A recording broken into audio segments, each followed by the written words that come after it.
My friends, what's going on? Welcome to another episode of Diner Talks with James. I'm James, and I'm pumped to be here kicking it with you all in the diner. Y'all, hope you're having a great day. Hope everything is going well for you. I hope you're excited to eat a little bit of food, have a little conversation, and get curious together. I'm excited because speaking of getting curious, I have never met my guest before. I talked to her about 3 minutes ago for the first time. We have emailed, and I love and respect when people just shoot their shot. And this dude just bombarded into my email inbox. He just sent me one email and said, "Hey, I want to be on your show. I like what you're doing." And I said, "Hey, good enough. Let's go."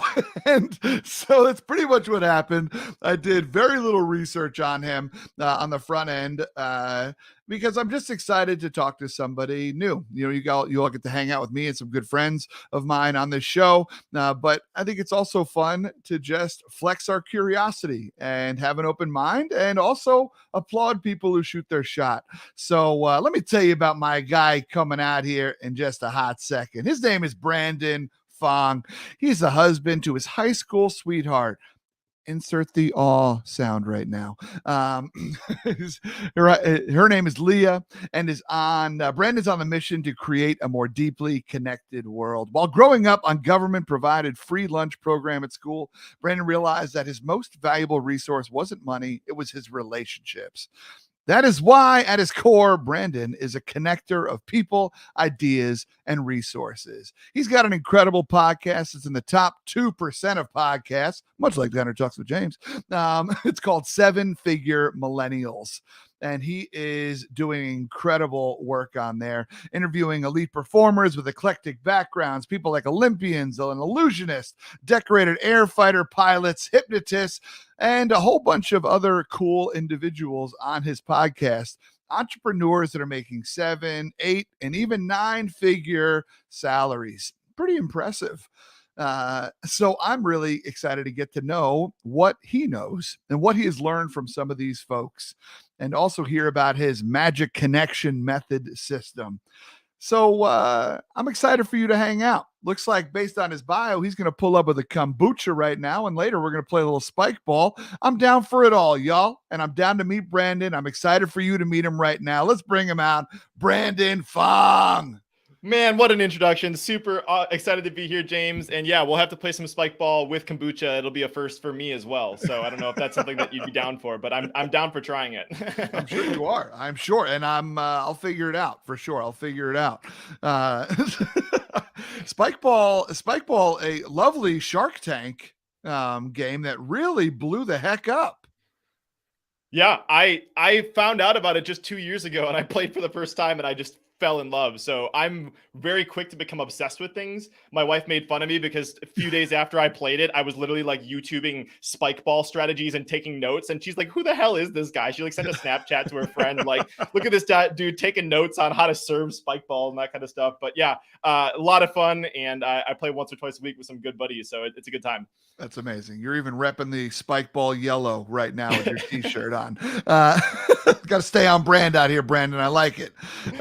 Brother, I'm pumped to meet you. Thank you so much for reaching out. Thank you for shooting your shot. Why not? I know I'm not exactly some high level crazy podcast, but I still appreciate you reaching out and wanting to be on the show, man. It means a lot to me that you took interest and wanted to be a part of it. Dude, I'm so excited because I've listened to a bunch of episodes and I love your style. Like seriously, I have a lot to learn from you, so I'm excited to go back and forth because like I love the way how you make guests so comfortable. Obviously, it comes from some of your improv background, tying in some stuff. I took an improv class recently, so I'm here to have a good time and learn from you as well, man. Yeah, hell yeah, brother. You did. You said you took an improv. You said you went to a comedy sports Yes, and took some improv stuff there. Improv is one of those things that I believe everybody needs to take a class in. It makes us better communicators. Really, and by better communicators, what I mean is better listeners. It also makes us more supportive. We celebrate the ideas we create together instead of just individual ideas. It's just a great way to approach life. And I'm obviously wildly biased because I've been doing it since 2004, but you just took your first class. Are you drinking the Kool-Aid, Brandon? I am drinking the Kool-Aid. I had well, first of all, it was like a great opportunity to bond with my wife. Like we wanted a cool activity to do and Yeah. meet some new people and completely step out of our comfort zones. It was so cool seeing Leah warm up to it because the show ended with a showcase at the end. Obviously, you take the class, and Leah's like, "I'm not inviting anyone. No one is ever going to find out about this." And then by the end of the week, like I think she invited like 25 people or some crazy shit like that. And we had an incredible time, and it's been cool to see it apply, and I want to continue to do classes, but just like you said, the listening it requires and the presence it requires and the yes anding and not ending anything. It's just been a really cool thing that I think has impacted me in many ways, and I'm still seeing the benefits of it. So I'm excited to see a little bit too about how you've implemented that in other areas of your life as somebody that's been doing it for over 16 years. Yeah. Hell yeah, dude. Hell yeah. That's first off, I love Leah.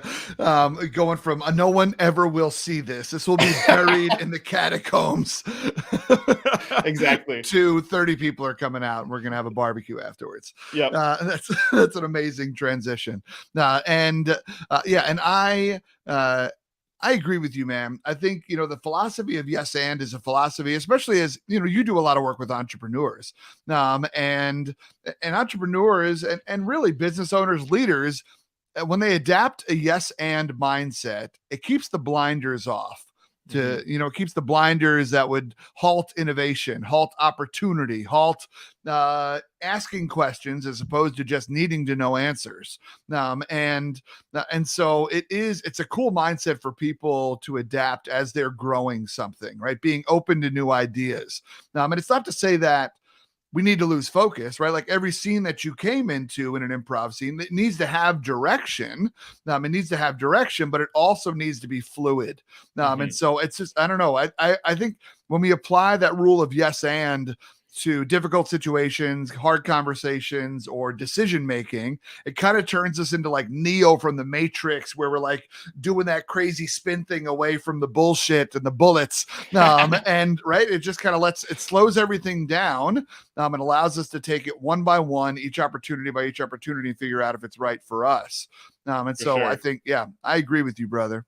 It keeps you on your toes. I don't know if you did a game like this. We played a game called Countdown, where you do a scene in 2 minutes, and then they make you repeat the same scene in 1 minute, and then you have to repeat the whole scene in 30 seconds, then in 15 seconds.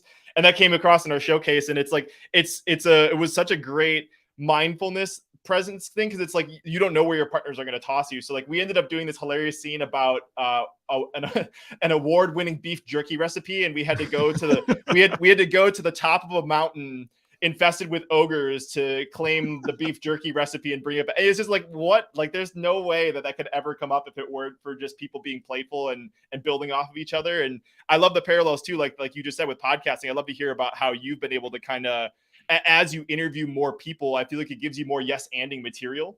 Like as you interview people, like you can build on things in new ways. Like the deeper and more curious you are, I know you have lots of curiosity too. So I've just noticed that as a parallel, is like my yes anding ability increases with every guest that I get a chance to interact with. Yeah, brother. I love that. That's amazing. It's cool the way it shows up in so many of these different facets. And that scene sounds like it was incredible. Improv's one of those things where it's like you really had to be there. But I'm going to try to describe it to you anyway, because it was that absurd. Right, exactly. And speaking of beef jerky, brother, we're in the diner, and one question I always love to say, Brandon, is that if we were able to meet, I know you're down in Wisconsin right now. I don't know if that's where you're born and raised, but we'll get to that. But if we were able to meet up and have a late night conversation, those conversations that are with the friends we never want to leave over the food we shouldn't be eating, what is your favorite late night guilty eating pleasure?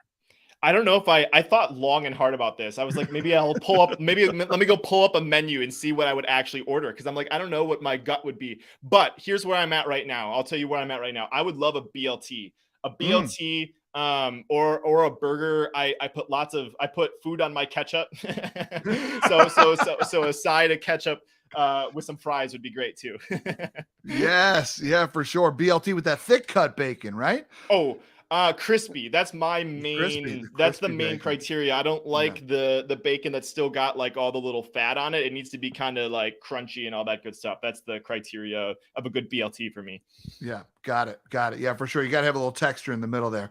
Mm. Yeah, I appreciate that, and I love the what. Say the phrase again with about the ketchup. Your Put food like some put some food on my ketchup. put some food on my ketchup. That reminds me of my Uncle Tom.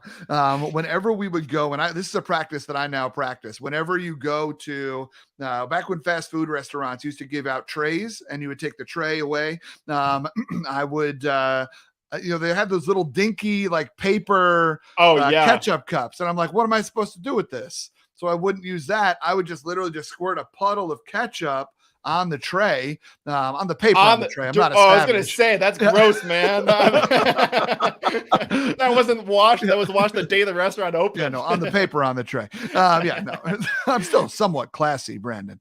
But yeah, so I also love some good ketchup and a great burger. Yeah. That's Well, awesome. the other secret. Let me add this. So there's two ways you can do this from my experience as a ketchup fiend. One, you can use a lid from a cup.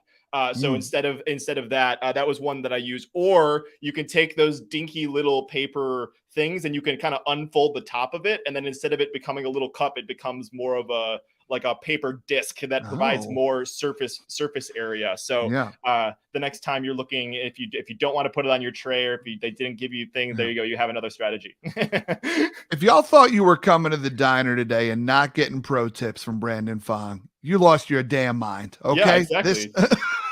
Game changer right there. Just changing game people's changer. lives. Yeah. I love it, brother. So I know you live just outside of Milwaukee right now. Are you born and raised in Wisconsin? I am. Yeah. My parents live 10 minutes away from where we're at right now. My in-laws are 15 minutes away. And so went to school at University of Wisconsin Whitewater, about 45 minutes away, and spent a full year traveling though. So we've been to 23 countries. So I've been all over the place, but loved it. Family is very important to us. So it's really cool to spend some time with the people that we love. That's beautiful, brother. That's beautiful. And if you don't mind me asking, what's your background? What's your ethnic makeup? Okay, so I took a 23andMe, so I could give you like the specific. Actually, I'm not even gonna remember the specific examples, but I'm like slightly under 50% Chinese, and then I got some Slovenian and German and a strange kind of mix there. So I'm a mutt. I'm for sure a Yeah. mutt. That's incredible. Is the Chinese from one of your parents in particular? Yeah, it's from my dad. And it's funny because as a podcaster, here's a fun thing for other people to do. I would encourage people to do this: is interview your grandparents or your parents if they're still alive. I did it not to do it to publish it on my show, but I'm like, I just want to know where the hell I came from, you know? So Yeah. I sat down with my grandma. So I've my grandma's still alive on my mom's side. My grandpa passed on that side, and my grandpa and my she's not my grandmother by birth because my grandmother. That made no sense. I won't get into my family tree here, but basically I interviewed both sides and it was really cool. But my grandpa came from a place called Taishan, and they're kind of like the hillbillies of China. So like that was kind of interesting to learn a little bit about that background. But it was a fun exercise. I would encourage anybody, if you want to document for future generations, I just thought it'd be super cool if I could listen to my dad having a conversation with my great grandpa, you know? So I decided to do that. So would encourage anybody to do that if you have an opportunity to. Man, that's a beautiful idea. That's an absolutely beautiful idea. I've actually thought about, I want to have my parents on the podcast. They just don't have the technology. So I got to bring it. I got to fly to New York and handle it that way. So I'll get it done for sure. But I think just in general, recording some of those words to have is incredible. And yes, on top of that is story building for ourselves, right? What's the foundation? Where do we come from? And so yeah, but what a cool idea, man. Yeah, go ahead.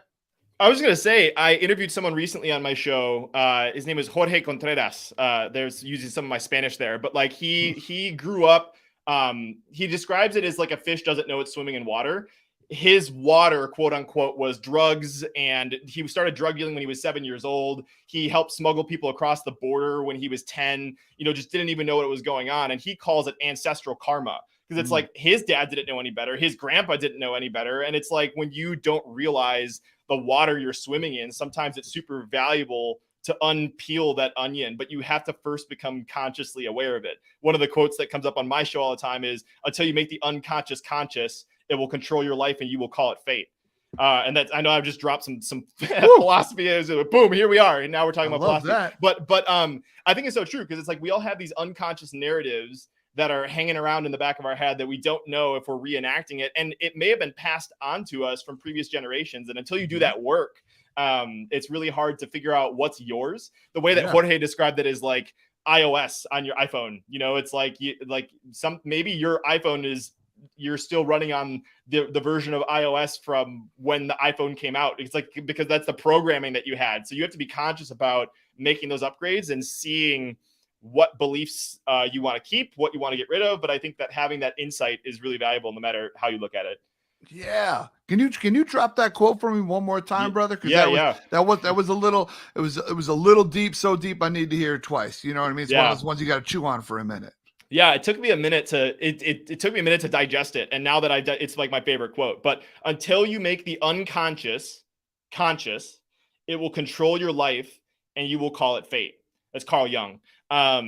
So I just think that, you know, it's just a pattern that I've seen in interviewing the people that have come on my show. It's like 0 to 7 are those formative years, or maybe 0 to 8. It depends on who you're talking to. But like those early imprints that we have are just so deeply grounded in what we do. And like, I don't know if you're familiar with, like, there's like a 4 stages of learning.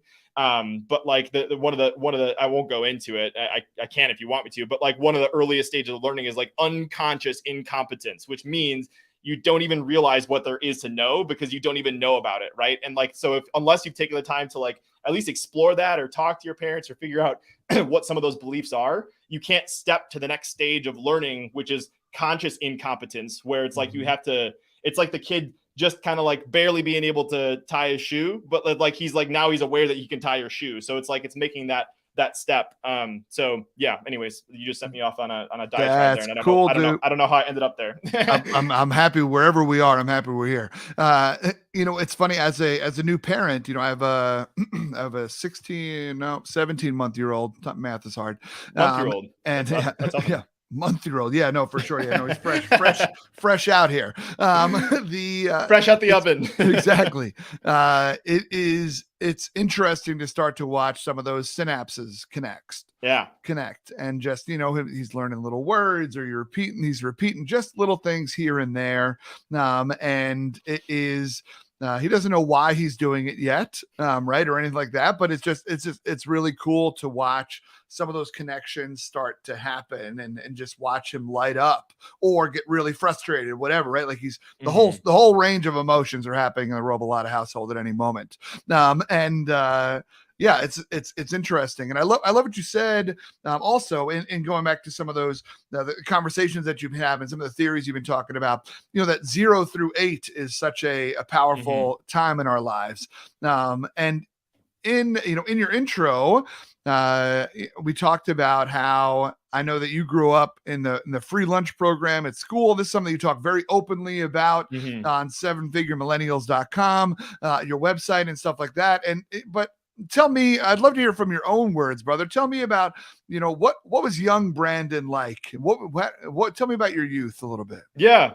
Well, 0 to 8, I don't. So if I were to own a restaurant, I'd be like a 5th generation restaurant owner or something. So like that was tying. I'm going to go all over here, but I'll promise I'll get back to where we're going. When I interviewed my dad and found out about like a little bit about my dad's history, it's like he grew up in a restaurant and they forgot about his 9th birthday because they opened the restaurant when he was 9 years old. And so when I was growing up, my youth was, I was watching my dad grow his restaurant. I was the little kid behind the counter that was not supposed to be up in front of the guests and that kind of stuff. So it just like put me in the back with a VHS. We used to watch some Rad Ninja Turtles, you know, like the action, like the Ninja Turtles that were in the live action ones. So anyways, that's what we did in the back there. But that was what I did growing up. And then I guess I didn't really realize that we didn't have like financial resources until around like middle school. That was kind of like when it set in, because it's like we went to a relatively wealthy school district.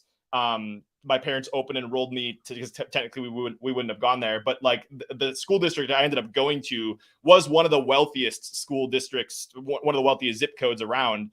And so we weren't like this is not like we weren't in poverty. Like it wasn't like scrapping for food and that kind of stuff. But yeah, we were on government help and that kind of stuff. And I was one of the few kids in that school that was on that free lunch program. Mm-hmm. And so the story that I tell on my site, it's like I would go through the lunch line, and that would be my least favorite part of the entire day, because when I would go through, at least when I went to school, there's like these little digital place where you enter in your student ID, and I'd be sitting and waiting in line, and my heart would get beating faster and faster and faster, because like one friend would go through and they'd type in their ID and it would show $5, and the next one would be, he would get a few extra desserts, so it'd be $7. And then I type in my ID 156403, we'll never forget it, and up on the screen it would show $0.00 free lunch program reduced, or whatever the heck it said, and my name next to it.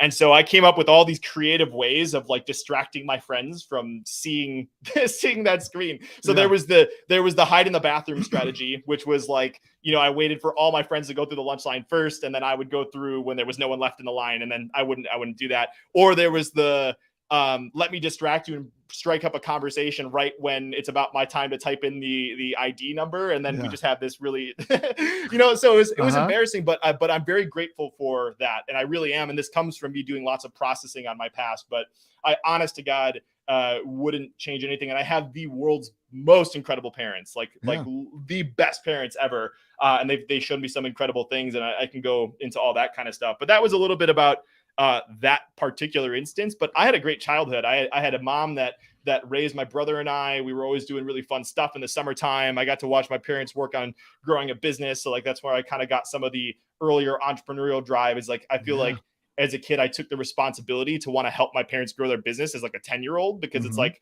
I wanted to support that. And maybe that's kind of where I put some of the weight on myself. So anyways, I'll shut up for a little bit, but that's a little bit, about the earlier years. Yeah, brother. Thanks for sharing that story. And I love hearing it. It just, those formative, you talk about, there's interest when you were talking about like the 0 through 8 years. When I think about the formative years, I guess I don't consciously know what I learned and held on to from 0 to 8, but there's a lot, right? Mm-hmm. But what the things that I consciously know and hold on to are the things that happened after that, from like 10 to 18, right? As far as like those middle school years, those high school years where a lot of insecurities came up, and I started to write stories about myself, and those kind of moments. And so I appreciate you bringing it to middle school in that way, as that being a very, very memorable moment for you. Have you like, do you happen to have like some of your grade school yearbooks, or like access to any of those things, or no? I don't. I might. I could talk to my moms about it. See, I'd be curious, I'd like it to see, because you might not remember them, but like if you just did a little bit of digging, like if you remember the names of your teachers, like who's your first grade teacher, second grade, like you'd be surprised, like if you start just journaling, like this is something that happened in first grade, this is something that happened in second grade. Like when I started doing that, it was like, oh, here's this bundle of stuff that I didn't even realize was there. But because like, when are you thinking about your second grade classroom outside of like the really random things? But I found that if I had like a focused time to examine that stuff, I found some really interesting things that I see as recurring patterns in my life now. So I don't know, interesting thing for you to explore, maybe, if you haven't. One thing that did happen in relation to that is my parents moved out of the house that I grew up in, right? So they were in that house for 35, 38, somewhere in their years. And so that's the house that I literally moved. We moved in a month after I was born. And so it was, it's an emotional moment of taking everything out of that house and seeing it empty and being like, wow, but then knowing that another family will come in there and memories will be made. Turns out they just sold it. Somebody flipped it 6 months later, but that's fine. That happens too. But still, one thing that we found during all that, were my old report cards from elementary school. And so reading some of the teacher feedback, you definitely do see some of those patterns for sure. Still dashingly witty, Brandon, is what I learned. Of course. What stuck out to you? Is there something that stuck out to you that you're like, wow, that like I didn't even didn't even realize that I was like that or I had that pattern? Was there something that stuck out to you? No, I think it was more validating than as far as like, wow, that's crazy, right? Like there are things that I remember of as far as like being the kid who talked a lot, being the kid who's always making the jokes, even when it wasn't time to make the jokes. Yeah. But also, I guess some interesting things were like he's very helpful, he's very kind, right? Like yes, he's a wise ass, but he's not an ill-spirited, pain in the ass. Yeah. The kid just likes himself a joke and he knows he's funny. Yeah. So I think some of those kind of things of just the foundations of being, I guess it's something that I don't want to say it surprised me, but it's just kind of cool to read about you at that age of like, you could tell this kid's a good kid. Right. He's Yeah. a nice young boy.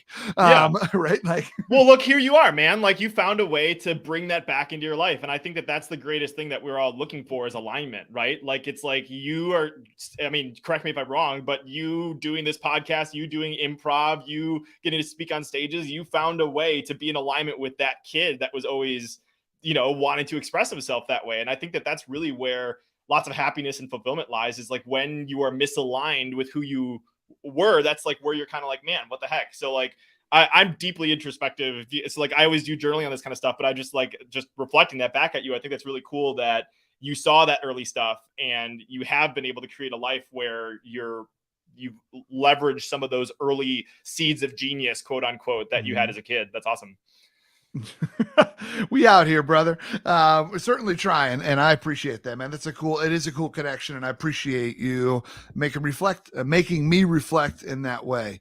That's a beautiful thing to do. It's interesting hearing the tales of when you were younger, how, you were working in the restaurant, you were watching your dad build this business and mom was at home taking care of you and your brother, being a badass mom.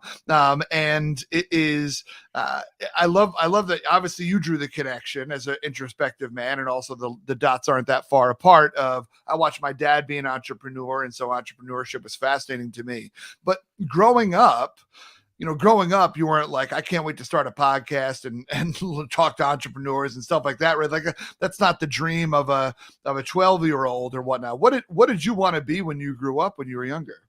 Well, it's funny you say that because like here's one of my memories, very specifically, I'll say third or fourth.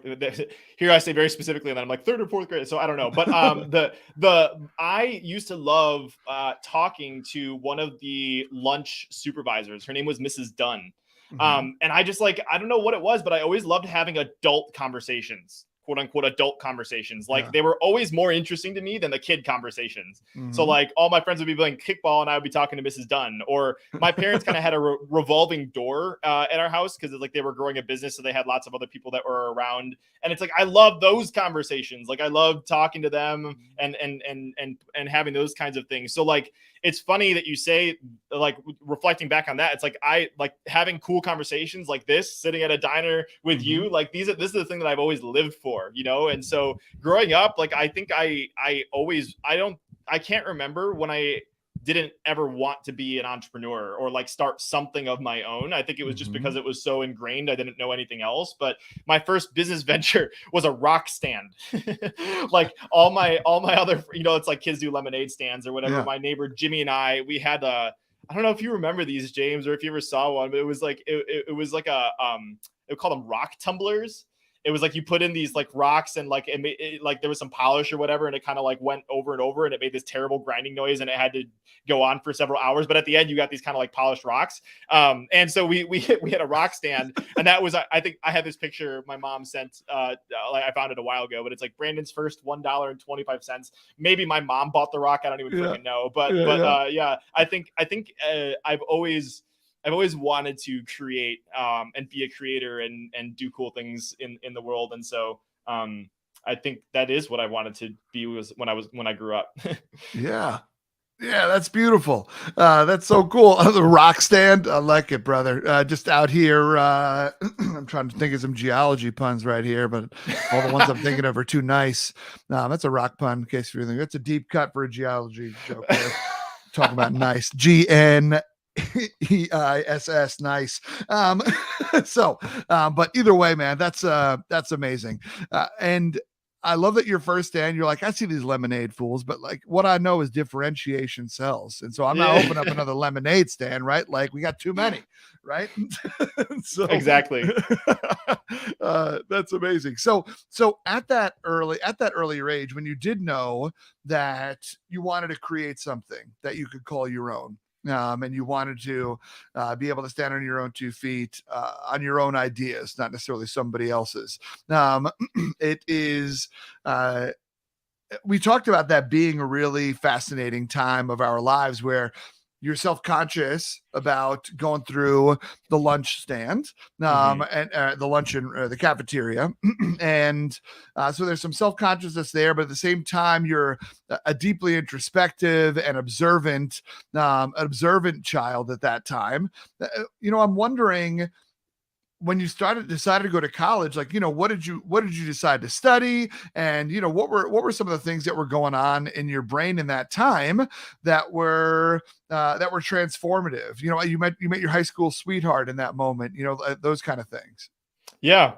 So ironically, University of Wisconsin Whitewater had a entrepreneurship program. So that is literally what I decided to major in. Was they had an entrepreneurship That's degree, incredible. which is kind of, I don't know, it's kind of hilarious looking at it. It's like, I mean, yeah, you could study the theory and stuff like that, but like I was not to I learned so much from Whitewater, but I was learning so much more from my laptop in the back of the classroom, if I'm being completely honest, because I was just like learning other stuff. But I think it was more about the other kinds of people that would enroll in the entrepreneurship program. Yeah. Like that was what was really valuable. But yeah, I started with entrepreneurship, realized I had enough carryover to add on marketing. So I double majored in entrepreneurship and marketing with a minor in Spanish, because I was able to complete lots of my Spanish degree actually in high school. My mom was a Spanish teacher. So like I actually grew up speaking Spanish because my mom used to speak Spanish to me. And so that was pretty cool there. But yeah, I think what was cool about my college degree though, was I always viewed leveraging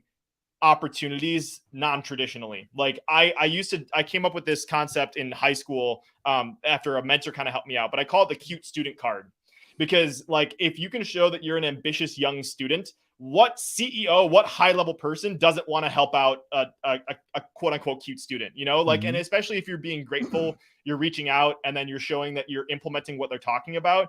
That's how I was able to start getting connected to really high level people starting at age 16, actually before college when my mentor helped me out with it. And I can dive into that if you want, but that was really about my college experience, was figuring out ways to leverage my experience non-traditionally. I ended up writing a book when I was 20 years old, using some of the techniques. I got an endorsement from Kevin Harrington from Shark Tank, who ended up coming on my show as a podcast guest later on, which was kind of cool how that tied full circle. I also got a review from Aaron Kennedy, one of the founder of Noodles and Company. So like that was kind of cool. It's like I was able to just kind of pull this stuff off. And I studied abroad twice in college. So like lots of those things were really cool. And I had to figure out, because financially it was I had to figure it out. So like I had to figure out how to pay for scholarships. So like all those like really random things in college were the most valuable for me. It was like having to figure out how to pay for scholarships, how to, I paid for most of my studied abroad using scholarships. I worked on a startup company that epically failed in college. I wrote a book. So I was just experimenting with a bunch of stuff. And I think all that non-traditional approach of leveraging the experience was really what made it unique for me. Yeah. Brenda, your charisma, your poise, your drive is wildly palpable, Oh, thank and you. it's contagious. It's really cool to listen. It's also there are also points where I'm sure you get this a lot, where a lot of people listen to you and be like, I was picking my nose my senior year of high school. Like that's like my biggest accomplishment was like being able to like burp the alphabet. You know what I mean? Like as far as like, I'm sure that you, and if you don't, let me know, but I'm sure that you get a lot that your confidence and your drive, and your ability to cope with failure, came a lot earlier for you than many others. Is that something that Mhm. you hear a lot? Yeah, and thank you so much. That means a lot. But yeah, I have heard that, and it's a double. It's kind of a weird thing, and it's kind of it creates lots of loneliness. You know, it's kind of a weird thing to say, but I reflected on this the other day. I had a coaching session with someone that I paid as a relationship coach, and this kind of came up as a thing. It's just like, I've always felt kind of like a little bit like an alien. Like, seriously, like I was really popular in high school. I was on homecoming court or whatever the main popularity. I was voted most likely to rule the world. that was my superlative. Great superlative. Yeah, it was a good superlative. But I mean, like, I never felt like I could actually connect with someone, like, because I was always really interested in all this, like, personal growth, self-development, like reading books when I was 12 years old. And so, like, while I could connect with people, I still felt like nobody really fully understood me. And I still go through some of that today. And obviously I found a way to connect with some really high level people on the show. But that's been kind of the other side to that is, but yeah, I mean, to answer your question, I always have felt the people I relate to the most, and still to this day, are double or triple my age. I'm 26 now. And it's like, I relate a lot more with people that are in their 40s, 50s, 60s, older. You know, it's just because it's like, I don't know if I'm just an old man, but that's kind of how it is. Yeah, but I mean, fortunately, you're still in your youth. You're still being youthful. You're playing spike ball, right? It's not like you're sitting around with a tweed coat with arm patches, holding the bubble pipe while we have this conversation in your leatherback chair, right? Like, so, but you know, I want to go in there because there was something really powerful you said. You mentioned a word called lonely. And loneliness has come up a lot lately, especially in the media with mental health, and just a lot of things, that we are now more connected than we've ever been before, but we are also more lonely than we've ever been before as a society. And so I don't skip over strong words like that. Oh yeah. And so that's what I was curious about is, you know, there's always a dark side of, like, you know, I'm this confident, but I'm this confident because I'm trying to maybe overcome this, or I'm trying to, you know, push down this narrative, or I'm trying to, you know, whatever insecurity sometimes that we have about ourselves. You know, that's why when confidence becomes arrogance, that's specifically where we're like, okay, what are you overcompensating for? I do not hear arrogance at all. And so please don't hear that, Brandon. I hear a cool, calm, collected,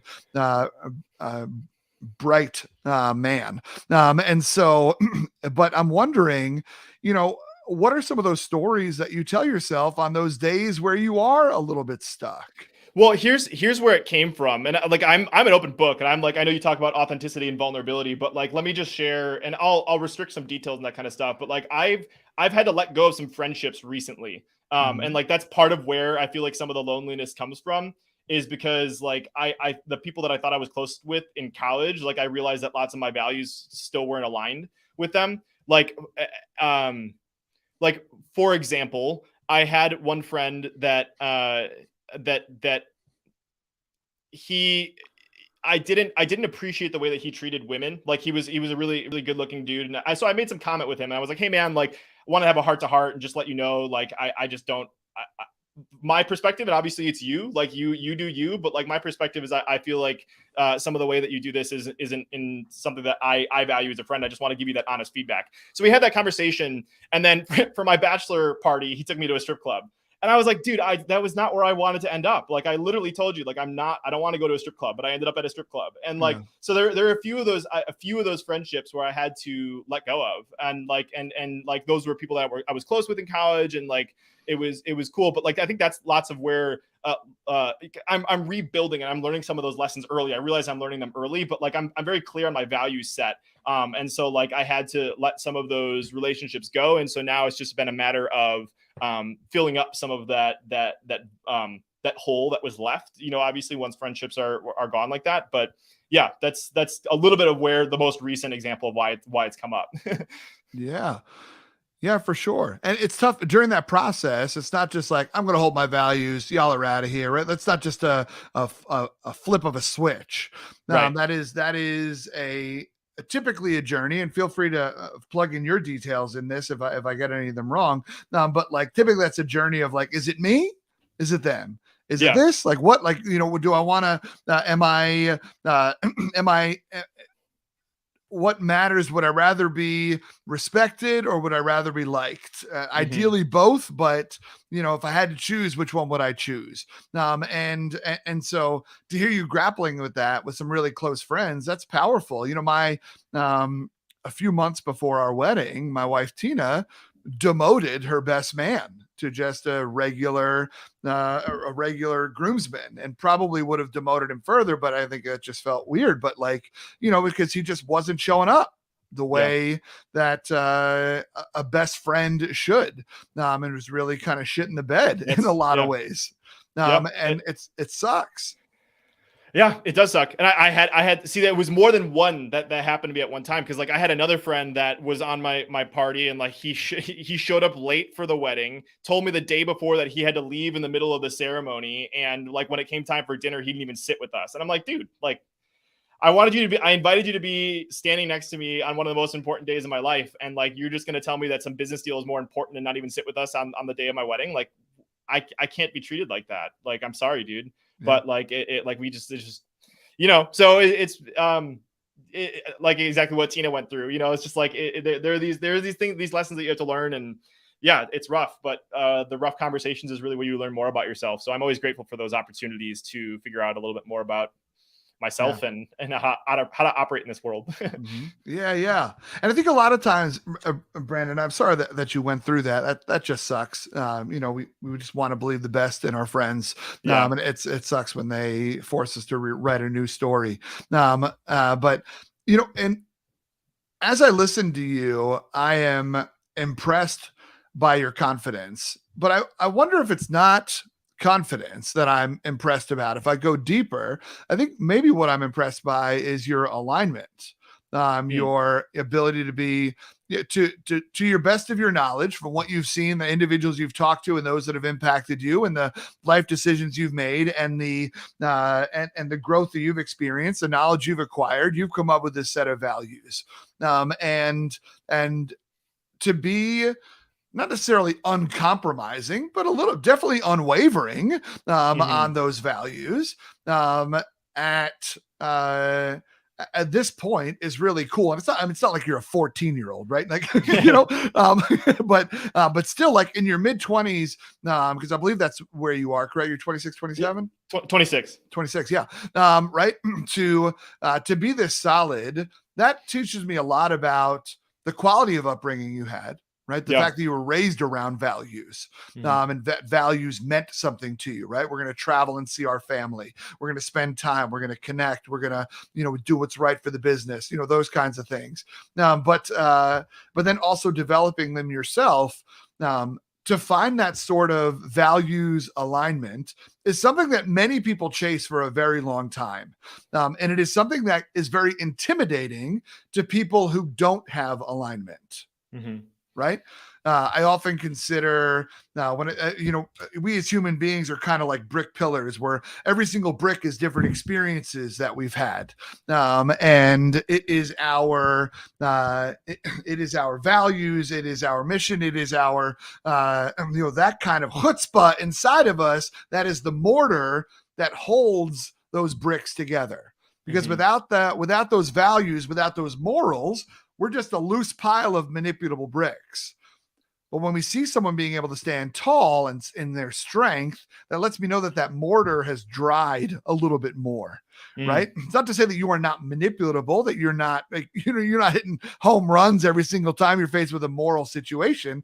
I don't want to put you up on some crazy pedestal right now, but yeah, it's just really cool to see and be present with as we're meeting each other for the first time. And I'm wondering if you could speak to that process, not necessarily exactly where you are now, but that process of developing some of those morals and some of those values. Well, great. Fantastic question. And this is why I was so excited about this, because I knew this would be an interview that I would never, I can't give it. James is the only person in the world that can pull an interview like this. So this is really cool. Because like, go listen to the last 30 interviews that I've done. It's pretty much the same damn interview. You can listen to the last one I did and you'll listen to all 30 of them. So this is completely fresh here. But so there's this process I've refined over the years. So I've been journaling since I was maybe 14 or 15, not consistently. I'd say I consistently started journaling when I was freshman in college.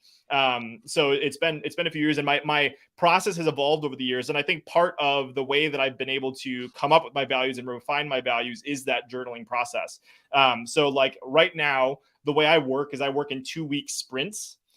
So like I'm very clear about the work that I want to get done in 2 weeks and what I'm focused on. But it's funny because it's like I'll try to make this actionable, and hopefully people can I can answer your question at the same time. But like I think by having really short intervals in which you are attempting at doing something, figuring out what's worked and what hasn't worked, it creates an opportunity every single day for you to reflect on what's been going on. And if you have a process like the one that I've refined over the years that works for me, like I've found lots of other stuff, and like I've kind of just picked what works for me. And I don't ever really share this, but like for me, it's like 2 weeks at a time. I set something that I want to do, and then at the end of every 2 weeks, I review like what worked, or what are the wins, what went well, what didn't go well, and what I want to plan moving forward.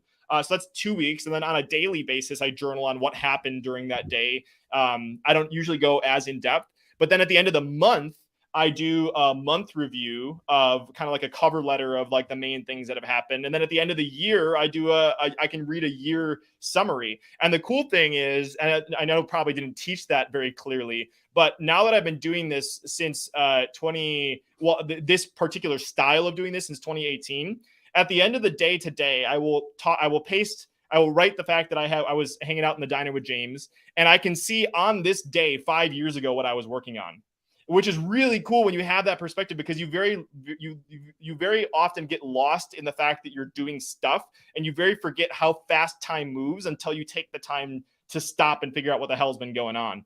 So I think that constant refining process of every single day, I'm like journaling on what's going on. Every single 2 weeks, I'm figuring out what the hell happened. And then at the end of every month, and at the end of every year, and then being able to see that across multiple years, it's like, unless you have something like that where you're asking yourself those kinds of questions, it's kind of hard, because like you're just going to repeat it. But it's like, if I can see I've had the same problem a year ago that I'm still having it now, then I haven't adjusted enough the way that I need to. So hopefully that answers your question, but that's how I've kind of refined my values and what I'm figuring out over the years. Yeah. It's so interesting because values and morals feel like such a head, heart, kind of a deep process that we go through to define them. But you have come up with a way to make it very tangible and right in front of you, where you're writing it down, and you're right, like you're almost I'm trying to think of the word. Externalizing. Yeah, that's probably a good word. Yeah, let's stick with that one. But and you're also almost turning it into math a little bit, right? Where it's becoming a little bit more of a science as opposed to a spiritual journey. And because you're fact checking, you're going back and you're seeing, and you're, right? Like there's some of that pieces. Now, some of those pieces, I should say. Yeah, there's so I'm going to draw on two things that I've learned from two recent guests. I released this to the day we're recording this. I released an episode this past week that I don't say this lightly, but I think it's one of the most important and best ones that I released. It was an episode with Mo Gaudat. He's a former chief business officer of Google X. He wrote the book Solve for Happy. And one of the things that he talks about, because he was an engineer at Google, and so he approached happiness from an engineering perspective. Maybe that's kind of where I was thinking about this from what you were talking about, is like a heart happiness thing, but he applied it from engineering. But one of the things that he talks about that I think is so interesting, I've drawn a parallel between another guest, is that he talks to his brain. He calls his brain Becky. And like it's like when Becky is saying something that is like kind of ridiculous, he's like, what's going on, Becky? And like he's externalized his brain. And so like he has these conversations with it. And so there's a whole bunch there. But then another person I interviewed, Todd Herman, an elite performance expert. He works with people that are Olympians, NHL, NFL, like all these kinds of people. He also has, this is where I like to look at patterns. He also, when he talks about himself from the third person. So if you listen to some of the things that he said on my interview with him, it's like he was talking about Todd, like it'd be the same thing as me talking about Brandon, right? Mm-hmm. And so I think that when you take the time to view yourself as like someone else, as if you were kind of a little bit different, it creates an opportunity of space and distance between like it actually being you and something that you can actually kind of adjust and look at. So it is a fine line between, you're right, like there's lots of heart components, there's lots of things that are difficult and tangible, but I think that if you can have some degree of externalization and some degree of a process to handle some of those dialogues that are going on in your head, that's where lots of the magic happens. Yeah. Fascinating. In my business, I've often been, not often, recently been given the feedback that I'm too close to it. And so, you need to hire somebody or bring in a coach or, someone else that can just, that isn't in it with you to see what opportunities are there or what things need to change, right? That phrase in business of sometimes you need to kill your darlings or kill your babies, as sometimes call it, which is a little too harsh for me. But still, but yeah, sometimes you need to have some separation in order to be able to do that. I don't think I'm going to start talking in the third person, but if it's working for Todd, good for Todd. Yeah. Well, there's another quote that I love. It's, you can't read the label from inside the jar, and everybody's inside of a jar, right? So if you're sitting inside of a little pickle jar and there's the nutrition facts on the outside, you can't read the damn thing until someone tells you what the nutrition facts are. So it's like everybody's living in their own little jar, and it could be your business or whatever. And so that's where, like, you're working on, which is really cool. It's like you have coaches, you have outside feedback. So if you don't want to talk about yourself in the third person, I think it's important that you have other people that can at least read the label that's on your jar. Yeah. I agree. As I came to this right from counseling. So yeah, Brandon, that's incredible. Thank you for sharing a little bit about that process. In a lot of things that are not, one thing that hurts a lot of relationships is when couples aren't necessarily aligned in their goal planning or in their ambition. And a lot of times you hear that not necessarily it's a way that relationships fail, but a lot of times the relationships are hampered by someone having a ton of ambition and a ton of direction and someone else being like, I think I'm good. Right. I think I'm content. Right. And there's beauty in the contentment. There's beauty in the ambition. But I'm wondering, for you and your wife, Leah, what does Leah think about all this? Is she in there? Do you have scheduled journaling time? Or like, all right, honey, we got to sit down at the table, got to journal together. Or is she like watching Friends reruns while you're over here journaling and masterminding? Like, and I'm just curious, what does that relationship look like from an ambition angle? Yeah, that's a great question. So I've had multiple, Leah and I have been together for 9 years.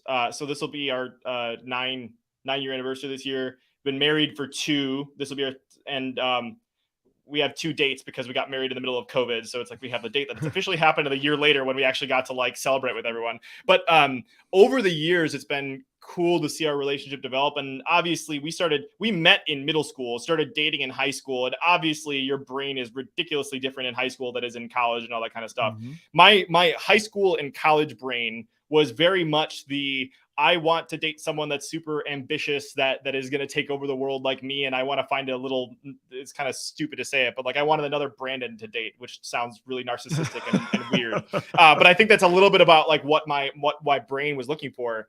And as I've grown, and there was some, screw ups that I made in our relationship with Leah, where it's like I wasn't valuing her for how she chooses to grow and how she likes to do things, because I thought that it should have been like me, right? And so as the years have gone on, I've gotten this feedback from other people. It's like your relationship with your significant other, obviously there are some power couples that make it work, but oftentimes it's the dynamic. It is the dichotomy of having 2 completely different personalities that actually does make it work.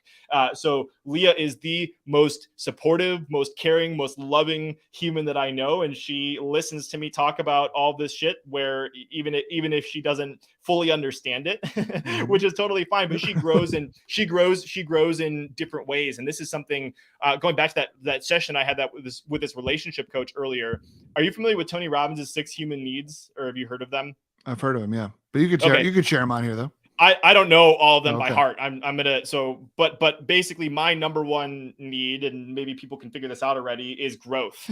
So it's growth followed by contribution. So and Leah's number one need is love followed by contribution and all that kind of stuff. And so the biggest thing for it literally came up on this test, is that if you have a partner that doesn't share your growth, it's like sometimes you look down, like you view them as I forgot how it phrased it specifically, but it was something along the lines of like the fact that because Leah wasn't growing in the way that I want to grow, sometimes that causes friction inside of a relationship, which I think is very true, because Leah does grow, she does, but she's not the one that's listening to like a bajillion podcasts a week and reading 4 nonfiction books a week. Or I don't read that fast. That was definitely hyperbole. It's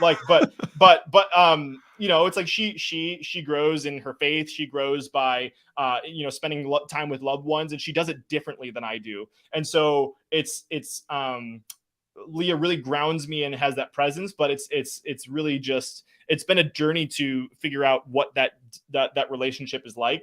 And I think the biggest thing, I'll shut up after I say this. The biggest aha that I've had recently is that this relationship coach that I talked to the other day, she was talking about different buckets of people, right? And like you have your like right hand bucket. Those are the people that you can talk about all your deepest, darkest secrets. This is stuff I never tell anyone. You have your left hand people that like you could talk to, but you don't really go deep with. And then like the 7th power people, which are like, she didn't describe it generally. She described it for me. So I'll just describe it for me because I don't know how to describe it otherwise. It's like, these are the people I can talk about entrepreneurship and growth and like, all this other crazy deep stuff.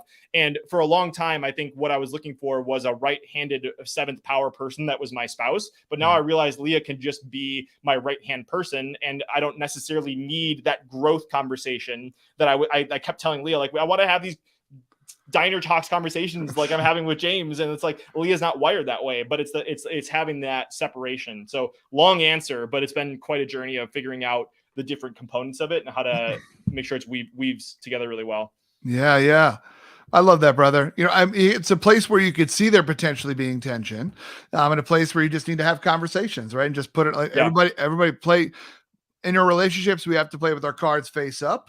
And it sounds like you all are doing that. I also love you calling yourself out around growth and tying that to this. I love that you decided to get a relationship coach, coaches, which are normally forward facing. Where are we going next? Where do we want to grow to?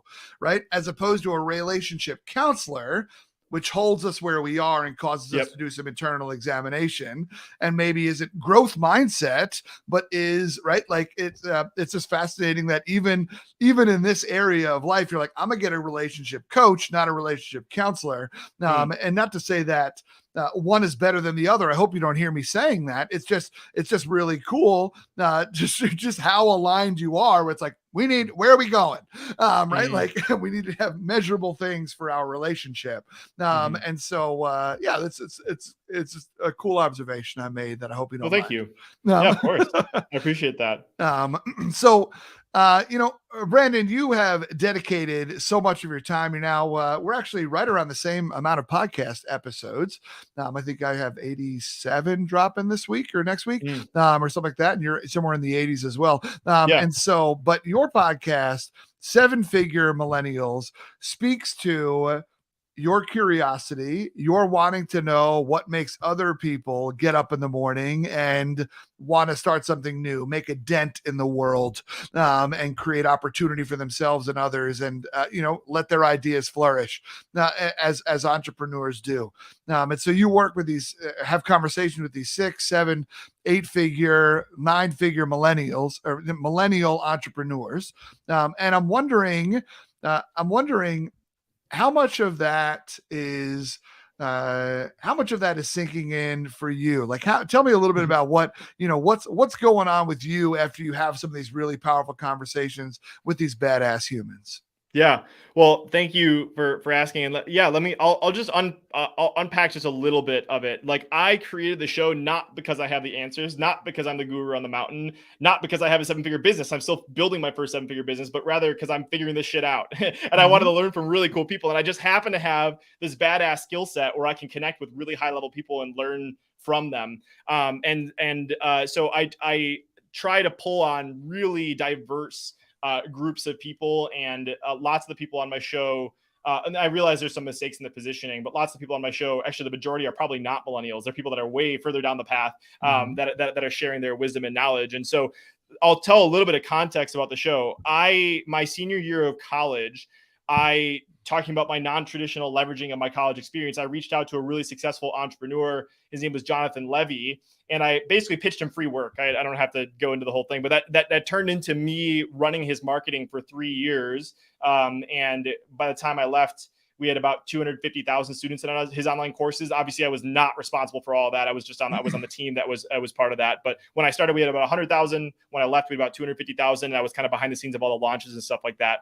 But Jonathan got involved with this high-level group called Genius Network. And for those of you that aren't familiar with Genius Network, you have to be a 7, 8, or 9-figure entrepreneur. These are like game-changing people. Jonathan spent years as an entrepreneur to get qualified to be in Genius Network. He goes to his first meeting and gives me a call and he says, "Hey, Brandon, you want to come to the next one?" I'm like, "Fuck yeah, I'm coming to the next one." So like, so I got to go and represent Jonathan's company at Genius Network at age 22. So like, wow. I left my senior year of college at Whitewater, not left, but like, I left from Whitewater to land in Arizona in a room with 7, 8, 9-figure entrepreneurs and contribute and be a part of the conversation at 22. And one of the things that I realized was that you can have all the external success, all of the money, and you can still have a shit show of a personal life. You can like literally hate yourself.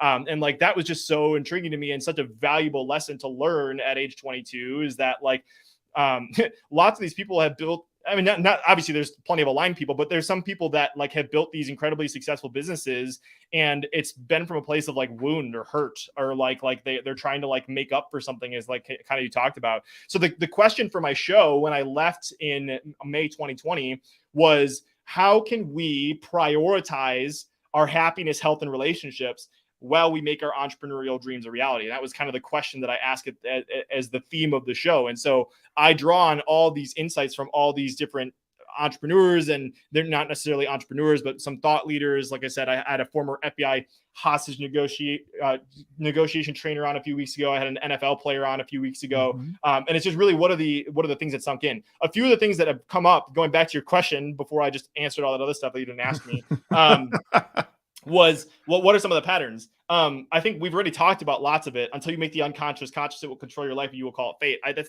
probably the number one pattern that I see is like all these people have like lots of us end up manifesting these lives or businesses that we don't like because they haven't done the work to figure out like what's been going on in the beginning. So like lots of the work is foundational stuff. So like that's been really cool and psychological stuff. And so that's maybe it's just because that's where I'm looking and I'm finding those patterns. But that's been really cool. The other huge pattern for more of an entrepreneurial side of things is I think it's a lot more effective. And this is where I'm focused on building my business right now. It's like, how do you build the back end of the business first rather than the front end of the business? If you look at like the traditional model of how businesses are built, like lots of people, especially this comes from my background of like working with Jonathan Levy, and my brain just went 30 different places. So I'll explain it this way. Have you ever heard of the analogy of the antelope versus the field mice, James? I have not, no. Okay. So a lion, if it wanted to, it could hunt field mice all day. But the problem is that the caloric value of chasing and hunting a field mice is not worth the amount of energy that a lion has to make to capture it. So at the end of the day, if a lion kept hunting and capturing field mice, it would starve to death. And most likely its pride or the other lions would die as well. Whereas if it spent its time, energy, and effort chasing an antelope, even though it takes more energy to expend, the value of antelope can feed the entire pride.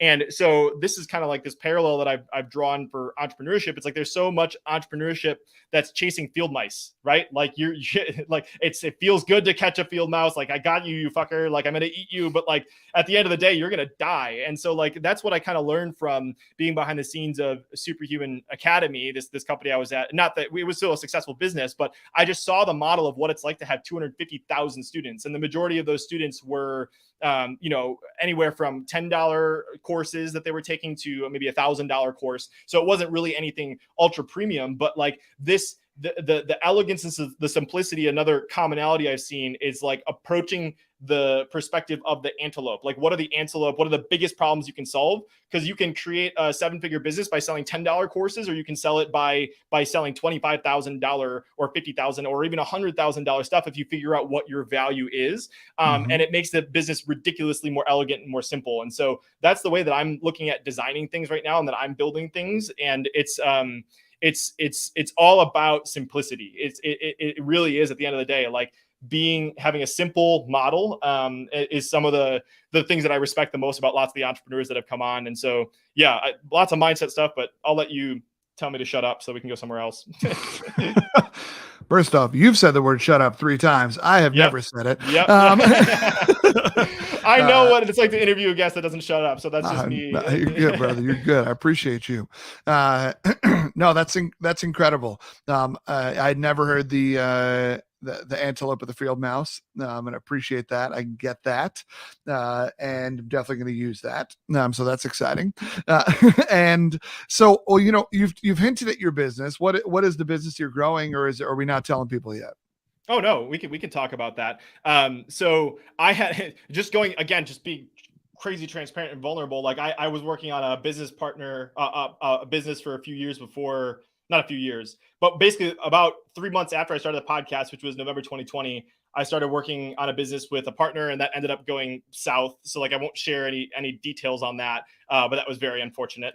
But right now, what I've realized is that, or what I'm focused on right now is, I've realized that for many podcasters, it's very, very hard to monetize a podcast. And like, I know this from being behind the scenes of the podcast that for Jonathan Levy, we had over 4 million downloads. Even if you're getting 30,000 downloads a month, like he was, you get on sponsorships, it's a few $100, like, Yeah.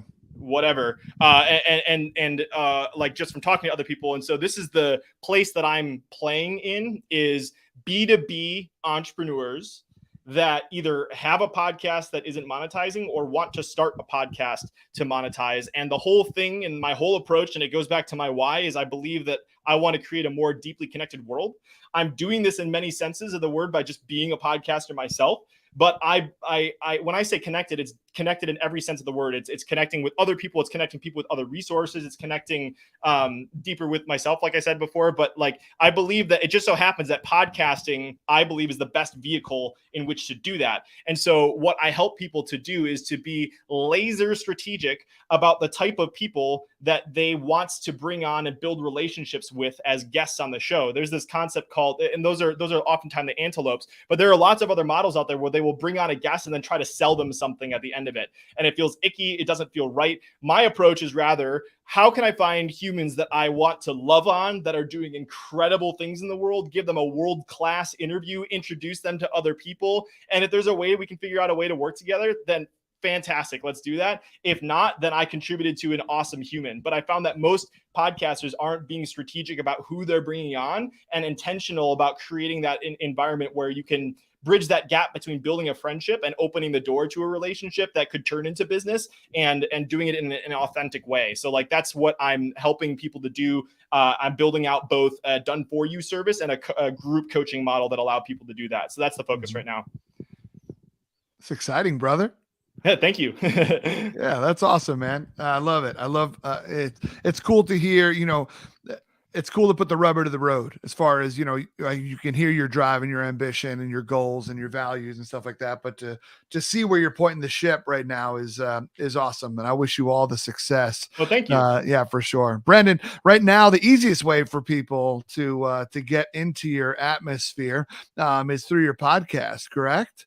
Yes, absolutely. Can you talk a little bit about 7-Figure Millennials? Yeah. So wherever you are listening to this, wherever James and I are up in your earlobes, you can type 7-Figure Millennials and figure out another episode. I'm trying to think. Maybe I'll give some specific recommendations for your listeners. Is that cool, James? Instead of saying just go check out the episode, do you mind if I share about some ones whatever you got to do, brother? Okay.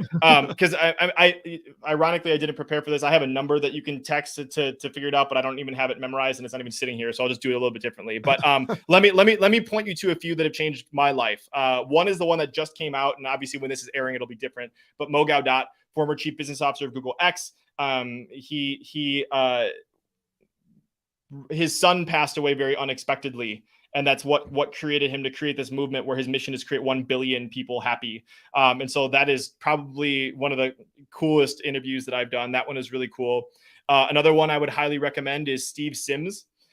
This is known as the guy that can make anything happen. He got someone married. He has a VIP concierge service where he helped his clients get married by the Pope in Rome. He sent people down to the Titanic. He closed down the Accademia in Florence to have a private dinner in front of David's Michelangelo, and then had people serenaded by Andrea Bocelli. Literally can do all this crazy shit, and he kind of unpacks all that stuff. So that's Steve Sims. I did part 1 and part 2 with him.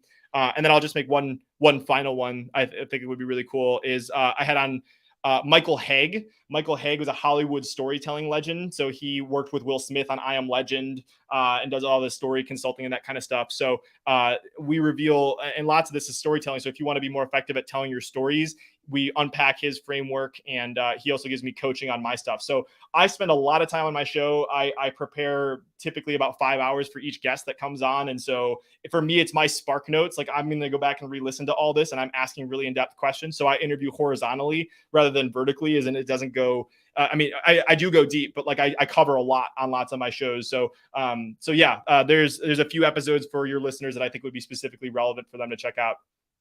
Love it, brother. That's amazing. Shout out to your hustle, brother. Shout out to you as a human. Thanks for coming into my inbox and now into my world, Brandon. I really appreciate you, man. Thank you.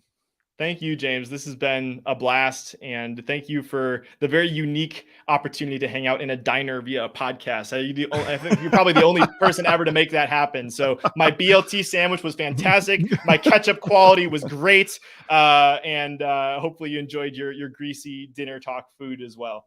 You already know I did, my guy. You already know I did. Y'all, thank you so much, Brandon. I appreciate you one last time. Y'all, that was my guest, Brandon Fong. What an inspiring man. It's contagious to hang out with people that have goals that they are continually working on. Right. I mean, we talk about setting New Year's resolutions and whatnot, but there's also theories that we should be setting 3-month goals, quarterly goals, and following up on them. He's doing it every 2 weeks. Imagine sitting down, thinking about what you want to accomplish for the next 2 weeks, and then in 2 weeks, realizing, did I do it? Did I not do it? Why? How much more could you get done? It's a fascinating concept at thinking about how do we attack our goals and what we actually want to do. Are we walking the walk or are we talking the talk out here, my friends? My guy, Brandon Fong, is out here walking the walk. Inspiring. I'm feeling energized right now. I also now know I got to work for 5 hours before every podcast I have. I work for about 5 minutes. But either way, we all get it done. And I really appreciate you hanging out with Brandon and I today. Until next time, my friends, do me a favor and keep punching small talk in the face by asking better questions. Take care.